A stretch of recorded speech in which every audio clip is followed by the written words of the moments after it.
Alors, des modèles X et des modèles Y rappelés par Tesla, 9500 voitures exactement.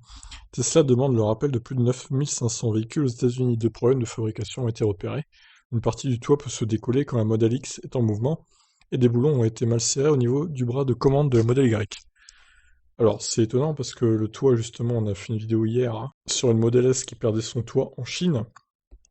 Alors, a priori, ça ne concerne pas les modèles S. Bon, bizarre. Donc c'est essentiellement la modèle X de 2016 qui est touchée, puisque 9136 modèles ont été rappelés. Le modèle Y de 2020 est également concerné à hauteur de 401 véhicules. Les problèmes recensés ont été déposés auprès de la NHTSA, du coup. Une fois les véhicules récupérés, Tesla souhaite effectuer davantage de tests et appliquer les corrections qui s'imposent sur chacun des modèles. Sur la modèle X de 2016, c'est une partie purement esthétique du toit qui est concernée, des applis qui n'auraient pas bénéficié d'un après au moment du collage en usine. En conséquence de quoi, une ou deux pièces sont susceptibles de se détacher lorsque le véhicule est en mouvement. Si le problème n'est pas sans rappeler celui de la Model S, du coup, voilà, que je disais tout à l'heure, il semble totalement indépendant de ce dernier. Selon Tesla, dans ce cas, c'était une réparation effectuée par un garage tiers qui était la cause du détachement.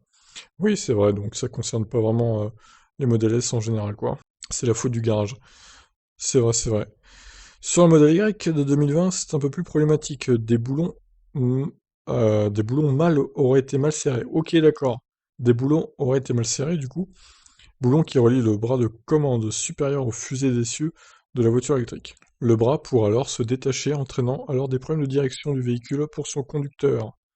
Ah oui, effectivement, c'est pas terrible. Le rappel des 9500 voitures électriques concernées a donc commencé aux États-Unis. Tesla explique que les réparations seront bien évidemment effectuées gratuitement sur ces différents véhicules. Voilà, clairement, hein, c'est plus les modèles X que ça concerne que le modèle Y.